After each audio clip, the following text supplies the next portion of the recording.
নমস্কার, শুভ সন্ধ্যা। আমি মীনাক্ষী চোখ রাখছি মুহূর্তের খবরে।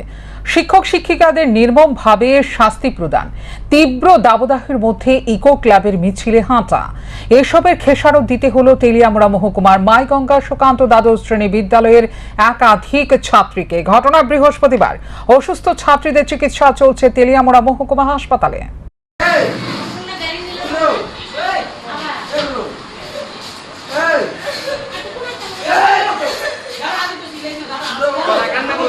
তেলিয়ামুড়া মহকুমার মাইগঙ্গা সুকান্ত দ্বাদশ শ্রেণী বিদ্যালয়ে কোনো ছাত্রছাত্রী বৃহস্পতিবার নির্ধারিত সময়ে স্কুলে আসতে পারে, আবার কেউ বুধবার স্কুলে না আসার কারণে বৃহস্পতিবার স্কুলে আসার পরেই পড়ে যায় শিক্ষক শিক্ষিকাদের শাস্তির কবলে। তীব্র দাবদাহের মধ্যে এ সমস্ত ছাত্রছাত্রীদের অভিযুক্ত করে শিক্ষক শিক্ষিকারা ৭০ থেকে ৮০ বার কান ধরিয়ে উঠবোস করান। এই শাস্তি কিছুক্ষণ পরেই ছাত্রীরা অজ্ঞান হয়ে মাটিতে পড়ে যায়।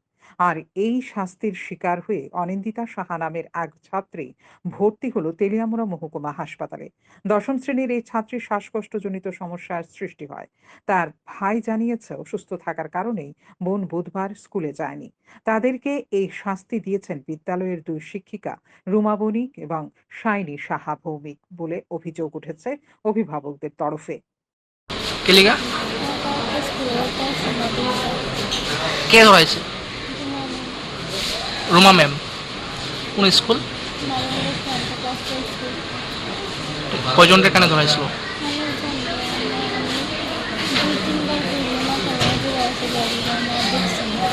তুমি মানে কানে ধরছর সময় সময় ২-৩ বার মাথা ঘুরে পড়ে গেছো? আচ্ছা, তারপরে দিয়ে তোমরা হাসপাতাল নিয়ে এসে আমার বোনে শোলটা বাড়ানো এদিকে স্কুলে যান, আজকে স্কুলে গেছে পরে তাইলে কানে ধরেছে ৮০ বার। এরা এমন করে গেলে মানে একজনের মেয়েরা অসুস্থ হতেই পারে, কিন্তু এমন করবো এর কারণে এই এমন অবস্থা। আজকে কি হয়েছে ঘটনা? কি হয়েছে ঘটনা? তাই বেশ হয়েছে, হাসপাতাল নিয়ে এসে। কি নাম তোমার বোনের? অহিন্দিতা শাহ। হ্যাঁ, অহিন্দিতা শাহ। আচ্ছা, কোন জায়গায় বাড়ি? ম্যাগুন্ড। কোন স্কুল? ম্যাগুন্ড সুকান্ত ক্লাস 10। কোন ক্লাসে পড়ে? হ্যাঁ, ক্লাস 10। একই দিনে বিদ্যালয়ে ঘটে যায় আরও একটি অদ্ভুত ঘটনা। প্রচণ্ড দাবদাহের মধ্যে বেলা প্রায় 12:30 নাগাদ বিদ্যালয়ের ইকো ক্লাবের দায়িত্বে থাকা দুই শিক্ষক শিক্ষিকা মানিক চক্রবর্তী এবং শ্যামলী দাস ছাত্রছাত্রীদের নিয়ে র্যালি বের করে। এই র্যালিটি কিছুটা পথ পরিক্রমা করে বিদ্যালয়ে এসে শেষ হয়। ছাত্রছাত্রীরা বিদ্যালয়ে আসতে না আসতেই একাধিক ছাত্রছাত্রী অজ্ঞান হতে শুরু করে। কয়েকজন ছাত্রছাত্রী তাদের চোখে মুখে জল ছিটিয়ে দিতে শুরু করে। ঘটনার খবর পেয়ে ছুটে আসে একাধিক ছাত্রছাত্রীর অভিভাবকরাও। বিদ্যালয়ে ছুটে আসে অ্যাম্বুলেন্স। অসুস্থ বিদ্যার্থীদের এই অ্যাম্বুলেন্সে করেই নিয়ে যাওয়া হয় তেলিয়ামুড়া মহকুমা হাসপাতালে। বর্তমানে সেখানেই চলছে তাদের চিকিৎসা। কি করেন ইকো ক্লাব থেকে?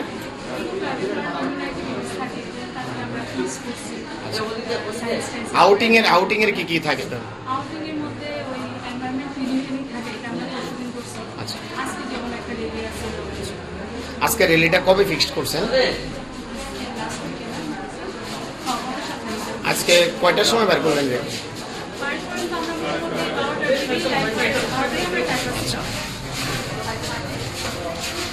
বার করছেন? আচ্ছা, 12টা 12:30। তো এই ওয়েদারের মধ্যে বার করলেন, ব্যাপারটা কিরকম না?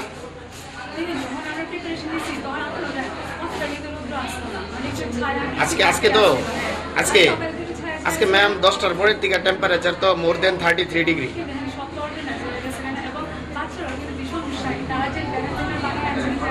ঠিক আছে ম্যাম, এখন ঘটনা হয়েছে এই সময় আপনারা রেলিটা করলেন, তো রেলিটা করলেন তো এটা কি ঠিক হয়েছে ম্যাম?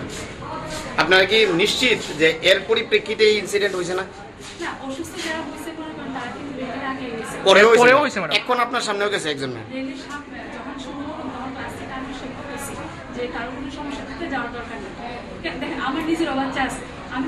ম্যাম, যখন সানস্ট্রোক হিট স্ট্রোক হয় তখন কিন্তু সমস্যা থাকলে হয় না ম্যাম, হইলে হয়। নিশ্চয়ই আপনারা টিচার আরো ভালো জানেন, হইলে হয়।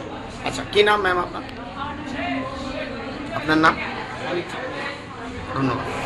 জানা গেছে প্রার্থনার পর বিদ্যালয়ে আসার কারণে মাইগঙ্গা সুকান্ত দ্বাদশ শ্রেণী বিদ্যালয়ের অধ্যক্ষা সর্বাণী ভট্টাচার্যের নির্দেশেই শিক্ষক শিক্ষিকারা নাকি ছাত্রছাত্রীদের প্রখর রোদ্দুরে কান ধরিয়ে দাঁড় করিয়ে রাখেন এবং উঠবোস করান। যদিও অধ্যক্ষা সর্বাণী ভট্টাচার্য এই বিষয়টি অস্বীকার করেন। প্রচণ্ড দাবদাহের মধ্যে কেন ইকো ক্লাবের মিছিলে হাঁটানো হলো ছাত্রছাত্রীদের, এরও কোনো সদুত্তর পাওয়া গেল না অধ্যক্ষার কাছ থেকে। ভালো। স্টুডেন্টরা আমার কাছে আইছিল, আমি ক্লাসে পাঠাই দিছি তারা। আমি কিছু যাও আমার রুম থেকে যাও, ক্লাসে যাও। কেন আইছিল তারা? তারা দেরিতে আইছিল, ক্লাস টিচার আমার কাছে পাঠাইছে। তা এমন রোজই হয়, দেরিতে আইলে পাঠাই, আমি কয়ে দিই, মানে যেটা অ্যাজুয়াল আমরা কই যে টাইমলি স্কুলে আয়োগ, স্কুলের টাইম মেনটেন করা চলে, এটা সব স্টুডেন্টের ক্ষেত্রে একই কথা কয়ে দিই। ওই রকম কয়ে আমি ক্লাসে পাঠাই দিছি। তখন তো আমি ফার্স্ট পিরিয়ডে আমাদের প্রফেশনাল রুটিন ও অন্যান্য কাজে আমি তো রুমেই আসছিলাম, রুমেই ব্যস্ত আসলাম, তখন আমি বাইরেও আইছিলাম। এখন আপনি এই বক্তব্যটারে মানতেছেন না মানতেছেন না যে তারা প্রেয়ারের পরে আসাতে তারারে রোদের মধ্যে দাঁড়া করা হয়েছিল, আপনি মানেন কি মানেন না? মানা তো আমি মানে তো আপনি দেখছি দেখছেন না, এই ঘটনাটা আমি দেখছি। মানে কিছুটা মানে পরে। হইছে, মানে এরকম হইতেও আপনি- পারে, আমি জানি না, বাস, ভালো, ব্যাপারটা ভালো। আমার নলেজের এবার বাইরে। আপনার সাথে একটু কথা যদি বলতে আমি পারি? এরকম দেখতাম অবশ্যই তারা ঢুকাইতাম, কিন্তু এরকম হওয়ার কথা না। একটু কথা বলুন। টিচাররা এমন ভাবে কোন স্টুডেন্টকে আমরা রোদে দাঁড় করাই না, ঠিক আছে। কোনোদিনই করাই না। এই ঘটনার খবর পেয়ে বিদ্যালয়ে ছুটে আসে এসএমসি কমিটির এক সদস্য। তিনি অবশ্য এই ঘটনার জন্য উষ্মা প্রকাশ করেন। শুক্রবার এসএমসি কমিটির বৈঠক ডাকা হয়েছে। এই বৈঠকে এই সমস্ত বিষয়গুলো নিয়ে আলোচনা হবে বলে তিনি জানিয়েছেন। অ্যাকচুয়ালি এই বিষয়ে আমার অবগত আমি নেই। এই সিদ্ধান্তের মধ্যে যদি স্কুল কর্তৃপক্ষ যান, নিঃসন্দেহে এটা দুঃখজনক, এটা অবাঞ্ছিত, এটা বাঞ্ছনীয় নয়। এখনকার যে আবহাওয়া, এই আবহাওয়ার মধ্যে দুপুর 12টা 12:30 একটা র্যালি হয়েছে ছোট বড় বাচ্চারা নিয়ে, এসএমসি কমিটির সদস্য বা গার্জিয়ান হিসেবে কিভাবে দেখবেন ব্যাপারটা? দেখুন, আসলে আজকের যে তীব্রতা, সেই তীব্র দাবদাহের মধ্যে আমাদের এই কচিকাচাদের দিয়ে যে র্যালি, এই সিদ্ধান্তের মধ্যে যাওয়া আজকের দিনের দিকে লক্ষ্য রেখে সঠিক হয়নি। এই ব্যাপারটা নিয়ে এসএমসি কমিটি আপনারা কি ভূমিকা নেবেন? একটা মহৎ উদ্দেশ্য নিয়ে টিচাররা একটা র্যালির আয়োজন করেছিল ঠিকই, কিন্তু প্রকৃতি তার বিপক্ষে, আবহাওয়া অনুকূলে নয়। সর্বশেষ প্রাপ্ত খবর অনুযায়ী ঋতিকা দাস এবং কোয়েল বিশ্বাস নামের দুই ছাত্রীকে শারীরিক অবস্থার অবনতির জন্য উন্নত চিকিৎসার জন্য পাঠানো হয়েছে আগরতলা জিবি হাসপাতালে। একাধিক ছাত্রছাত্রী বাড়িতে গিয়েও অসুস্থ হয়ে পড়েছে বলে খবর। মহকুমা প্রশাসনের তরফে ইতিমধ্যেই ঘটনা সম্পর্কে বিস্তারিত খোঁজ খবর নেওয়া শুরু হয়ে গেছে বলে জানা যায়। শান্তন টিভি। ভারতীয় জনতা পার্টির সঙ্গে কি দূরত্ব বেড়ে গেল তিপ্রামথায়? ত্রিস্তর পঞ্চায়েত নির্বাচনের আগে প্রদ্যুৎ কিশোর দেববর্মনের একটি পোস্টকে কেন্দ্র করে এমনই আশঙ্কায় ছড়িয়ে পড়ল রাজ্য রাজনীতিতে। সাংবাদিক সম্মেলনে সভাপতি বিজয় কুমার রাঙ্খল বললেন, চুক্তি মানছে না রাজ্য সরকার। বৃহস্পতিবার দুপুরে মহারাজা প্রদ্যুৎ কিশোর দেববর্মনের একটি পোস্টকে কেন্দ্র করে রাজ্য রাজনীতি উত্তাল হয়ে উঠেছে।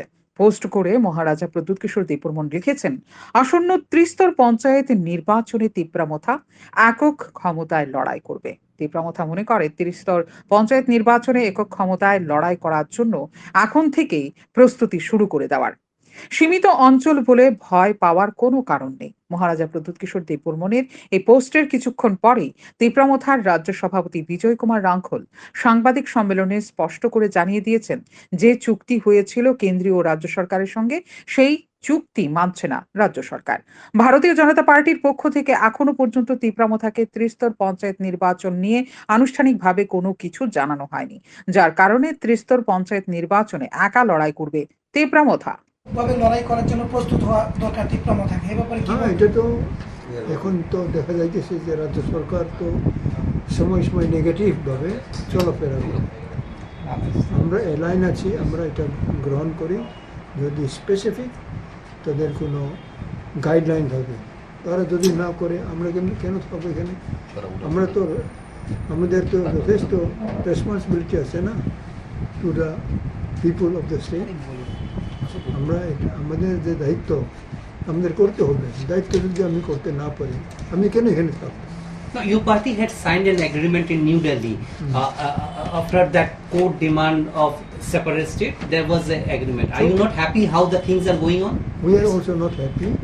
That's why we have told our founder, Maharaj Pradut Kishore, and he is also very unhappy On what? on why they are not implementing, why they are not respecting our tripartite. Agreement. Yeah. So I think there will be some, It may break. there may be some changes of idea. তাহলে কি আপনারা কি একা লড়বেন পঞ্চায়েত এটা নির্বাচন? এখন আমরা বলবো না। Are you getting ready to fight single identity? We will be happier For what? for separate. Separate. যেহেতু আপনারা Not be a part of the government? No, it may be, but party is different, no? Party is different, but you are in the government now. Yeah, there may be. And also your different ministers function. are not happy with their Very different much. departments. We know it. Therefore, I think we cannot just remove our identity of regional party. You cannot remove. Yeah, we are all mentioning that we want to stick to our regional party identity. Is the type of threat, can you consider it to the state government? We don't know it. It is their matter. You can ask them. No, from your side, From our side, we will be ready and happier to fight separately. separately. এই বিষয় নিয়ে কি আপনাদের সাথে কথা হয়েছে না, এই যেহেতু পর্যন্ত অফিসিয়ালি কোনো হয়নি। But you are not happy with the tripartite agreement, how it is made? No, because Home Ministry has to organize to sit at least first meeting. They have They not are done. not doing it. So they are not serious that way? It appears you can just ask They're them. taking time. They're taking time. So we are observing. Yeah. Okay. Please ask them. ভারতীয় জনতা পার্টির সঙ্গে কি তিপ্রামথার দূরত্ব বেড়ে গেল? এমন আশঙ্কাই ছড়িয়ে পড়ল রাজ্য রাজনীতিতে। তিপ্রামথা আসন্ন ত্রিস্তর পঞ্চায়েতে নির্বাচনে ভারতীয় জনতা পার্টিকে কি জোর ধাক্কা দিতে চলেছে? এমন প্রশ্ন একেবারে উড়িয়ে দেওয়া যায় না। শান্তন টিভি। বৃহস্পতিবার রাজ্যের মুখ্য নির্বাচন আধিকারিকের সঙ্গে সাক্ষাৎ করে তিপ্রামথার শীর্ষ পদাধিকারীরা এদিন তারা রাজ্যের মুখ্য নির্বাচন আধিকারিকের হাতে একটি প্রতিলিপি তুলে দেন। পরে সাংবাদিক সম্মেলনে রাজ্য সভাপতি বিজয় কুমার রাঙ্খল জানিয়েছেন, রাজ্যের মুখ্য নির্বাচনী আধিকারিকের হাতে তুলে দেওয়া প্রতিলিপিতে তারা উল্লেখ করেছেন গত 2 বছর ধরে আটকে রয়েছে ভিলেজ কমিটির নির্বাচন। ত্রিপুরা হাইকোর্ট ভিলেজ কমিটির নির্বাচন করার জন্য রাজ্য সরকারকে নির্দেশ দিলেও এখনো পর্যন্ত ভিলেজ কমিটির নির্বাচন হয়নি। কেন ভিলেজ কমিটির নির্বাচন হয়নি এর উত্তর চাইলেন প্রতিনিধিরা। তাদের বক্তব্য, আসন্ন ত্রিস্তর পঞ্চায়েত নির্বাচনের সঙ্গে ভিলেজ কমিটির নির্বাচন করা যেতে পারে। রাজ্যের মুখ্য নির্বাচন আধিকারিককে তারা জানিয়েছেন, ত্রিপুরা উপজাতি এলাকা স্বশাসিত জেলা পরিষদ সব দিক থেকে পিছিয়ে রয়েছে। কোন সরকারের আমলেই ত্রিপুরা উপজাতি এলাকা স্বশাসিত জেলা পরিষদের উন্নয়ন হয়নি। করার জন্য প্রস্তুত হওয়া দরকার তীব্রমা থাকে এই ব্যাপারে কি হ্যাঁ, এটা তো এখন তো দেখা যাইতেছে যে রাজ্য সরকার তো সময় সময় নেগেটিভভাবে চলাফেরা করে। আমরা অ্যালাইন আছি, আমরা এটা গ্রহণ করি। যদি স্পেসিফিক তাদের কোনো গাইডলাইন থাকে, তারা যদি না করে আমরা কেন থাকবো এখানে? আমরা তো আমাদের তো যথেষ্ট রেসপন্সিবিলিটি আছে না to the people of the state. আমরা আমাদের যে দায়িত্ব আমাদের করতে হবে, দায়িত্ব যদি আমি করতে না পারি আমি কেন এখানে থাকবো? No, your party had signed an agreement in New Delhi. After that court demand of separate state, there was an agreement. Are you not happy how the things are going on? We are also not happy. And that's why we have told our founder, Maharaj Pradut Kishore, and he is also very unhappy On what? on why they are not implementing, why they are not respecting our tripartite. Agreement. Yeah. So I think there will be some, It may break. there may be some changes of idea. তাহলে কি আপনারা কি একা লড়বেন পঞ্চায়েত এটা নির্বাচন? এখন আমরা বলবো না। Are you getting ready to fight single identity? We will be happier For what? for separate. Separate. যেহেতু আপনারা Not be a part of the government? No, it may be, but party is different, no? Party is different, but you are in the government now. Yeah, there may be. and also your different ministers function. are not happy with their Very different much. departments. We know it. Therefore, I think we cannot just remove our identity of regional party. You cannot remove. Yeah, we are all mentioning that we want to stick to our regional party identity. Is the type of threat, can you consider it to the state government? We don't know it. It is their matter. You can ask them. No, from your side, From our side, we will be ready and happier to fight separately. separately. এই বিষয় নিয়ে কি আপনাদের সাথে কথা হয়েছে না, এই যেহেতু পর্যন্ত অফিসিয়ালি কোনো হয়নি। But you are not happy with the tripartite agreement, how it is No, made? no, because Home Ministry has to organize to see at least first meeting. They have They are not doing it. So they are not serious that way. It appears you can just ask They're them. taking time. They're taking time. So we are observing. Let's Yeah. see. Okay. Please ask them. বৃহস্পতিবার আগরতলা প্রজ্ঞা ভবনের ৭ম ছাত্র প্রকল্প এবং অনুষ্ঠানের আনুষ্ঠানিক সূচনা করে ত্রিপুরা সরকারের বিজ্ঞান প্রযুক্তি পরিবেশ মন্ত্রী অনিমেষ দেববর্মা। মন্ত্রী অনিমেষ দেববর্মা ছাড়াও এদিন উপস্থিত ছিলেন মহারাজা বীর বিক্রম বিশ্ববিদ্যালয়ের উপাচার্য অধ্যাপক সত্য দে পোদ্দার, বিজ্ঞান প্রযুক্তি ও পরিবেশ সচিব ডক্টর কে শশী কুমার, উচ্চশিক্ষা অধিদপ্তর এনসি শর্মা সহ আরো অনেকেই।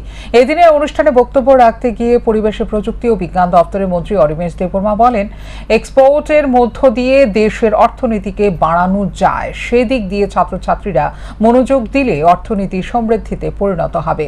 মন্ত্রী অনিমেষ দেববর্মা আরো বলেন, এই প্রকল্পের মধ্য দিয়ে গবেষণা করতে ইচ্ছুক এমন ছাত্রছাত্রীদেরকে তহবিলের মাধ্যমে এগিয়ে নিয়ে যাওয়া হচ্ছে মূল লক্ষ্য।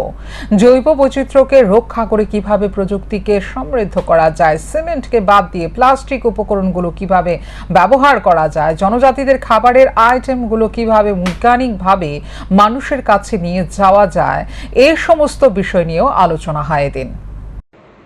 আজকে আমাদের 7 স্টুডেন্ট প্রজেক্ট প্রোগ্রাম নিয়ে আমাদের আলোচনা শুরু।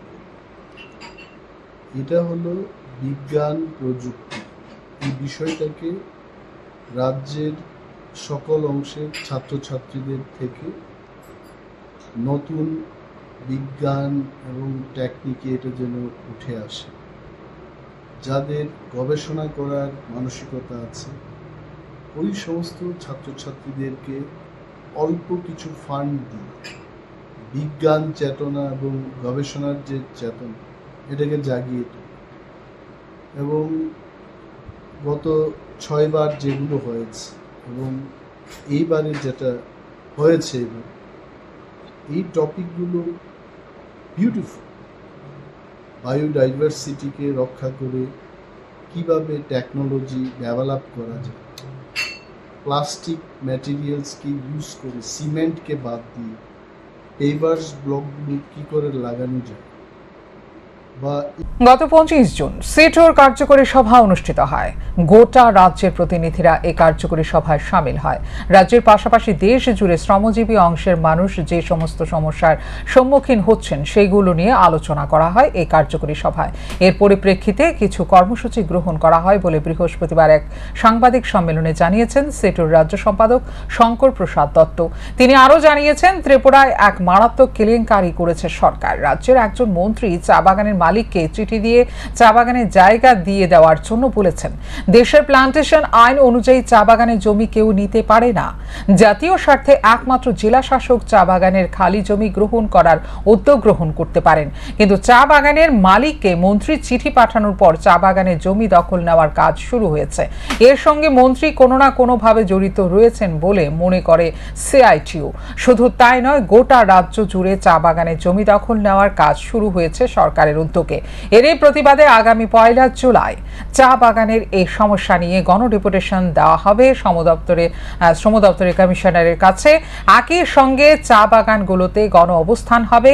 যে সমস্ত জায়গাগুলোতে চা বাগান নেই সেই সমস্ত জায়গাগুলোতে মুখ্য সচিবকে উদ্দেশ্য করে মহকুমা শাসকের হাতে চিঠি তুলে দেওয়া হবে, যাতে করে এই বেআইনি কাজের বিরুদ্ধে রাজ্য সরকার অতি দ্রুত ব্যবস্থা গ্রহণ করে। সম্পাদক শঙ্কর প্রসাদ দত্ত আরও জানিয়েছেন, শ্রমিকদের উপর দানবীয় আক্রমণ সংঘটিত করা হচ্ছে। এরই প্রতিবাদে আগামী 4 জুলাই বিবেকানন্দ ময়দানের উত্তর পাশে সিআইটিইউর কার্যালয়ের সামনে গণ অবস্থান সংঘটিত হবে। সারা রাজ্য থেকে শ্রমিকরা অংশ নেবে এই গণ অবস্থানে। কিছু বিষয় তুলে ধরেছে। ইলেকশন হয়ে গেছে, আমরা ট্রেড ইউনিয়নগুলো যৌথভাবে এবং কিষাণ ফ্রন্ট যৌথ আন্দোলনের দিক থেকে আমাদের অভিজ্ঞতার ভিত্তিতে একটা আবেদন জানানো হয়েছিল দেশবাসীর কাছে, এই সরকারটাকে হটান। কেন্দ্রের সরকারটা যদি না হটানো যায়, মানুষের ভাগ্যের পরিবর্তন করবেন। দেশকে রক্ষা করার জন্য, দেশ বাঁচানোর জন্য এই লড়াইটা শুরু হয়েছে। সিআইটিইউ তার নিজের শক্তি বলে 1984 সালে একবার প্রথম ধর্মঘট ডাকি গোটা দেশে এই অর্থনীতির বিরুদ্ধে। 1991 সালে উদারীকরণের বিরুদ্ধে সিআইটি তার নিজের শক্তি বলে দেশব্যাপী ধর্মঘট। অভিজ্ঞতার ভিত্তিতে আজকে 10টা ট্রেড ইউনিয়ন একটা মঞ্চে এসছে। ভাবদিক কৃষকদেরকেও আমরা বলেছি চলুন একসঙ্গে লড়াই করি, একই জায়গায় আপনাদের সমস্যা আমাদের সমস্যা আটকে আছে।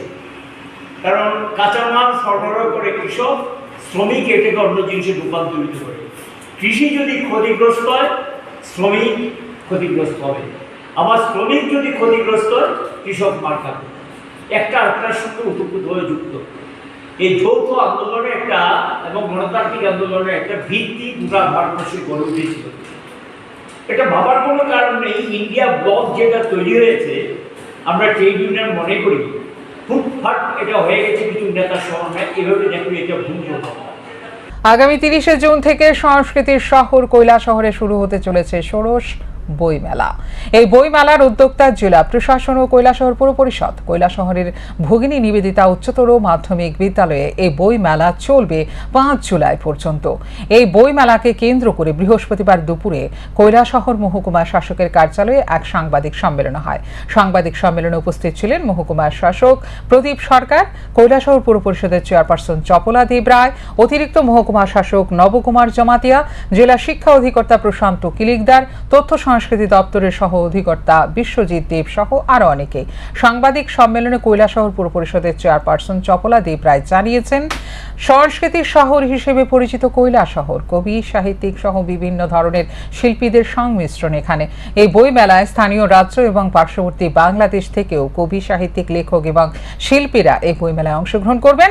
All Tripura book sellers and publishers এবং ত্রিপুরা পাবলিশার্স গিল্ড এই বই মেলায় প্রায় 23টি স্টল নিয়ে আসছে। স্থানীয়দের 5 থেকে 6টি বইয়ের স্টল থাকবে। প্রতিদিন সন্ধ্যায় সাংস্কৃতিক অনুষ্ঠানেও অংশ নেবেন শিল্পীরা। যে কৈলাসহর একটা সংস্কৃতির শহর, এটা ঐতিহ্যময় শহর, ত্রিপুরার মধ্যে একটা ওয়ান অফ দ্য বেস্ট শহর। এখানে বইমেলা একটা এই শহরের একটা ঐতিহ্য, এবং আমি অনেকদিন আগে থেকে আমার সাথেও ব্যক্তিগত সম্পর্ক আছে কৈলাসহরের। আমি যখন 2005 সনেতে এখানে চাকরিতে এসেছি তখনও আমি দেখেছি পরপর 2 বছর আমি বইমেলাতে অ্যাজ এ পার্টিসিপেন্ট এখানে অংশগ্রহণ করেছি, বই কিনেছি, এবং আমি যে আয়ার জবের জন্য প্রিপারেশন নিয়েছি সেখান থেকে বই কিনে কিন্তু আমি করেছি। এবং আমি সাথে সাথে দেখেছি যে এখানে যে বই কেনার যে প্রবণতা এটা খুবই একটা বেশি। এটাকে সামনে রেখেই যে এই যে একটা ঐতিহ্যপূর্ণ একটা ঐতিহ্য কৈলাসহরের বইমেলার, এটাকে এবার একটা ইলেকশনের পিরিয়ডের সময় আমরা বিভিন্ন মহল থেকে আমরা একটা প্রপোজাল পেয়েছি, কারণ ওইটি ছিল বই বুক ফেয়ারের একটা প্রকৃত সময়। কিন্তু যেহেতু ইলেকশন চলছিল এই কারণে আমরা করতে পারিনি। ইলেকশনের পরে একটা মিটিং হয়েছে, এই মিটিংয়ের পরে ঠিক হয়েছে যে এই মাসের 30 তারিখ থেকে আরম্ভ হয়ে এটা আগের মাসের 5 তারিখ পর্যন্ত এই মেলাটা হবে, 5 জুলাই 2024 পর্যন্ত হবে। এটা ভগিনী নিবেদিতা এইচএস স্কুলেতে হবে। এই যে 6 দিনের বুক ফেয়ার হবে, এখানে আগরতলার বিভিন্ন যে বুক সেলার্স অ্যাসোসিয়েশন বা গিল্ড আছে এখান থেকে সবগুলি অর্গানাইজেশন থেকে মোট আমাদেরকে বলা হয়েছে যে 23টা স্টল এখানে খোলা হবে, এবং লোকাল যারা বুক সেলার আছেন ওনারাও এখানে পার্টিসিপেশন থাকবে ওনাদের। এছাড়াও প্রত্যেক দিন এই বুক ফেয়ার যেন হবে, প্রথম দিন আমাদের এখানে উদ্বোধনী একটা অনুষ্ঠান হবে, ইনগ্রেশন প্রোগ্রাম হবে। এই প্রোগ্রামেতে বিভিন্ন ডিগনিটারিজরা থাকবেন। আমাদের মাননীয় মন্ত্রী, ত্রিপুরার সম্মানীয় মন্ত্রী শ্রী টিঙ্কু রায় মহোদয় এখানে এটার উদ্বোধক হিসেবে থাকবেন। শ্যামাপ্রসাদ মুখার্জির বলিদান দিবসকে সামনে রেখে সারা রাজ্যব্যাপী বৃক্ষরোপণ কর্মসূচি হাতে নিয়েছে ভারতীয় জনতা পার্টি। এরই অঙ্গ হিসেবে বৃহস্পতিবার ঘোষবাগান স্থিত পার্কটিতে বৃক্ষরোপণ কর্মসূচির আয়োজন করা হয়। উদ্যোক্তা আগরতলা পুর নিগমের 20 নম্বর ওয়ার্ডের কর্পোরেটর রত্না দত্ত। বৃক্ষরোপণ কর্মসূচিতে কর্পোরেটর রত্না দত্ত ছাড়াও উপস্থিত ছিলেন বর্দোয়ালি মণ্ডল সভাপতি সঞ্জয় সাহা সহ আরো অনেকে। প্রসঙ্গত 2011 সালে তিনি প্রথমবারের মতো কর্পোরেটর নির্বাচন হওয়ার পর থেকেই এই পার্কটিকে সবুজে ঘেরার উদ্যোগ নিয়েছিলেন, যার ফলশ্রুতিতে আজ পার্কটি অনেকটাই সবুজে ঘেরা অবস্থায় রয়েছে। আরও কিভাবে পার্কটিকে সুন্দর করা যায় এবং বিশ্ব উষ্ণায়ন রোধ করা এই লক্ষ্যকে সামনে রেখেই এদিনকার এই বৃক্ষরোপণ কর্মসূচির আয়োজন বলে জানান রত্না দত্ত। দিবসকে সামনে রেখে আমাদের 7 দিনব্যাপী যে কর্মসূচি, সেই কর্মসূচির অঙ্গ হিসেবে আমরা আজকে বৃক্ষরোপণে ব্রতী হয়েছি। আমরা সবাই কার্যকর্তারা আছে, বুথ প্রেসিডেন্ট আছে, আমাদের মন্ডল প্রেসিডেন্ট আছে, আমাদের ডিস্ট্রিক্ট, স্টেট এবং ওয়ার্ড মন্ডল সব আমরা এই প্রোগ্রামটাতে রত আছি। আজকে 7 দিনব্যাপী চলছে আমাদের প্রোগ্রাম। আমরা আজকের দিনে একটি গাছ একটি মা, সেই উদ্দেশ্যকে নিয়ে আমরা বৃক্ষরোপণ করছি। আমরা জানি বৃক্ষরোপণের মাধ্যমে যাতে সবাই অক্সিজেন পায়, বৃক্ষরোপণ একটা সুন্দর যোজনা। আমাদের বৃক্ষরোপণের জন্য আমাদের যশস্বী প্রধানমন্ত্রী আমাদের আদেশ দিয়েছে যে ভারতবর্ষের সমাজকে সুন্দর করতে হবে, সেই সুন্দরতা থেকে বজায় রাখার জন্য বৃক্ষরোপণ অত্যন্ত প্রয়োজন।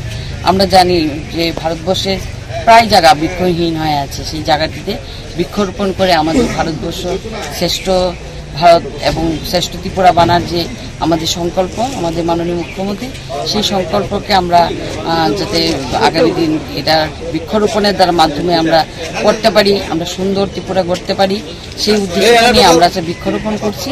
বৃক্ষরোপণের মাধ্যমে আমরা সবাইকে এই বার্তা দিতে চাই যে বৃক্ষরোপণ করে নিজের সমাজকে সুন্দর করুন এবং সবুজায়ন করুন। জটিল রোগে আক্রান্ত রাজ্যের এক তরুণ সাংবাদিক দীপ শীল, পিতা মৃত দিলীপ শীল, বাড়ি চরিলাম বাজার সংলগ্ন এলাকায়। গত 5 বছর ধরে সাংবাদিকতার সাথে যুক্ত দীপ আজ থেকে কিছুদিন পূর্বে আচমকায় পেটের ও বুকের ব্যথা নিয়ে বিশালগড় হাসপাতালে ভর্তি হয়েছিল এই তরুণ সাংবাদিক। সেখান থেকে তাকে হাপানিয়া হাসপাতালে পাঠানো হয়েছিল উন্নত চিকিৎসার জন্য। সেখানে 6 দিন চিকিৎসার পর দীপের অবস্থার উন্নতি না হওয়ায় তাকে উন্নত চিকিৎসার জন্য জিবি হাসপাতালে পাঠানো হয়েছে। সেখানে বিভিন্ন পরীক্ষা নিরীক্ষার পর লিভারজনিত একটি জটিল রোগ ধরা পড়ে তার। চিকিৎসকরা জানায় তার লিভার আকারে বড় হয়ে গেছে। সেই মোতাবেক জিবি হাসপাতালে 10 দিন ভর্তি থাকার পর তেমন কোনো উন্নতি না হওয়ায় চিকিৎসকরা তাকে ছুটি দিয়ে দেয়। বর্তমানে দীপকে উন্নত চিকিৎসার জন্য বহিরাজ্যে নিয়ে যাওয়ার পরামর্শ দেন চিকিৎসকরা, কিন্তু অসুস্থ দীপের পরিবার আর্থিক দিক থেকে অনেকটাই দুর্বল, যার ফলে বহিরাজ্যে গিয়ে চিকিৎসা করানোর জন্য সকলের কাছে সাহায্যের আবেদন জানান দীপ ও তার পরিবারের লোকেরা। বৃহস্পতিবার টিআইডিসির চেয়ারম্যান নবাদুল বণিক তাঁর বাড়িতে যান, তার শারীরিক অবস্থার খোঁজ খবর নেন। সাংবাদিক দীপ শীলের প্রতি সার্বিক সহযোগিতার হাত বাড়িয়ে দেন তিনি। দেখুন, গত পরশুদিন এই চরিলাম বিধানসভা আমাদের সবার পরিচিত দীপ শীল, সে সংবাদ জগতে মিডিয়ার কাজ করে এবং সে আমাদের বিশালগড় প্রেস ক্লাবের মেম্বারও। এই এলাকাতে দীর্ঘদিন ধরে সে সাংবাদিকতার সাথে জড়িত আছে এবং আমাদের ছোট ভাই গত পরশুদিন ও আমাকে ফোন করে হঠাৎ করে রাত্রিবেলায় যে দাদা আমি একটা অসুবিধায় পড়েছি, আমি আপনার সাথে দেখা করতে চাই। তখন জানতে পারলাম যে তার কিছুদিন আগে সে প্রায় 16-17 দিন আগরতলা জিবি হসপিটাল থেকে শুরু করে হাঁপানিয়াতে ওর পেট ব্যথায়, পেটের কিছু রোগের সমস্যা নিয়ে ও ভর্তি হয়েছিল এবং সেখান থেকে সে উন্নত চিকিৎসা করার জন্য সে হায়দ্রাবাদে যাবে আগামী 30 তারিখে। এবং আমি শুধু ওর পাশে এসে দাঁড়াইনি, আমি এই এলাকার যারা লিডার যারা আছে, আমাদের মন্ডল সভাপতি রাজকুমার থেকে শুরু করে আসন্ন ত্রিস্তর পঞ্চায়েত নির্বাচনকে সামনে রেখে ঝটিকা গতিতে ময়দানে নেমে পড়ল রাজ্যের প্রধান শাসক দল ভারতীয় জনতা পার্টি। বৃহস্পতিবার ভারতীয় জনতা পার্টি কার্যকর্তারা বিশাল করে একটি মিছিল সংগঠিত করে। এই মিছিলটি শুরু হয় বিশালগড় মহকুমা শাসকের কার্যালয়ের প্রাঙ্গণ থেকে, শেষ হয় বিশালগড় মন্ডল অফিসের সামনে এসে। কার্যকর্তাদের মধ্যে মিছিলে মহিলাদের উপস্থিতি ছিল লক্ষণীয়। গত 2 দিন ধরে বিশালগড় মহকুমা আতঙ্কিত হয়ে উঠেছিল শাসক দলের 2 গোষ্ঠীর মধ্যে ঠিকাদারি বাণিজ্যকে কেন্দ্র করে রক্তক্ষয়ী সংঘর্ষের পরিপ্রেক্ষিতে। কিন্তু বৃহস্পতিবার আচমকা এই মিছিল সংগঠিত হওয়ায় একটি গোষ্ঠীর শক্তি প্রদর্শন বলে মনে করছে বিশালগড়বাসী। আসন্ন পঞ্চায়েত নির্বাচনকে সামনে রেখে বিশালগড়ের প্রত্যেকটা পঞ্চায়েতে যাতে বিরোধীরা তাদের যারা প্রার্থী যদি দাঁড়ায় তাদের প্রার্থীদের জামানত বাজেয়াপ্ত করার উদ্দেশ্যে এখন থেকে আমরা মাঠে নেমে গেছি। আজকে আমরা এই পঞ্চায়েত নির্বাচনকে সামনে রেখে এলজিএম অফিসের সামনে থেকে বিশালগড় মন্ডল পর্যন্ত আমরা একটি মিছিল সংগঠিত।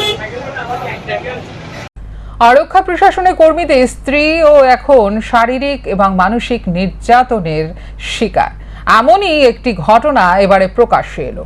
টিএসআর এর 12 নম্বর ব্যাটালিয়নের কর্মরত অর্জুন বিশ্বাস ঘরে স্ত্রী ও 2 সন্তান রেখে বিবাহিত এক লাশ সময়ে সুন্দরী গৃহবধূর প্রেমে জড়িয়ে পড়ে।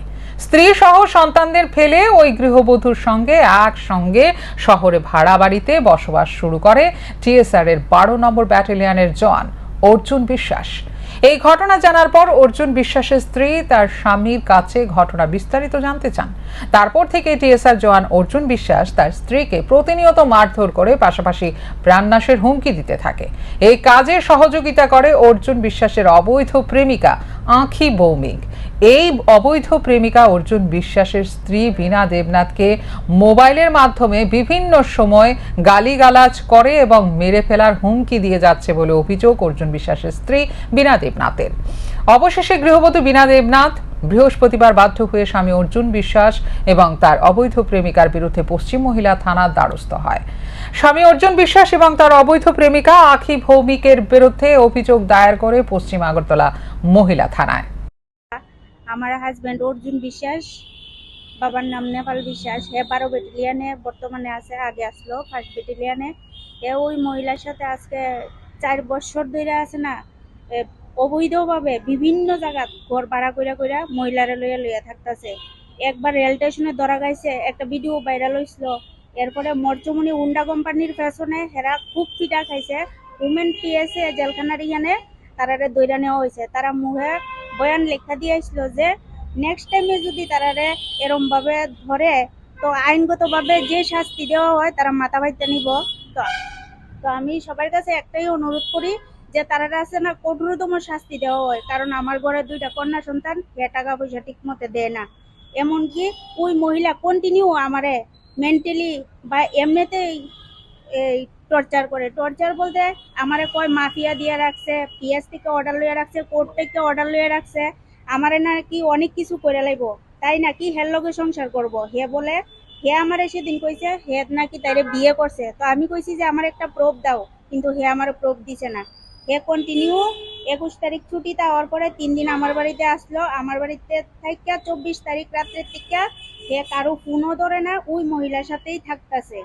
তো আমি সবারই এটাই কমু, মানে তারা আছে না কঠোর থেকে কঠোরতম যেন শাস্তি দেওয়া হয়, কারণ আমার পুরাটা সংসার আছে না এই মহিলাটা প্লাস হে আমার প্লাস আমার মেয়ের জীবন পুরা ধ্বংস করে লেগেছে। আমার মেয়ের ঠিক মতো পড়াশোনা করাইতে পারতাছি না। এখনকার মতো এই মুহূর্তের সংবাদ এই পর্যন্ত। অন্যান্য আপডেটস দেখার জন্য অবশ্যই নজর রাখতে হবে স্যান্দন টিভির পর্দায়। স্যান্দন টিভি, দায়বদ্ধতাই যার ঐতিহ্য।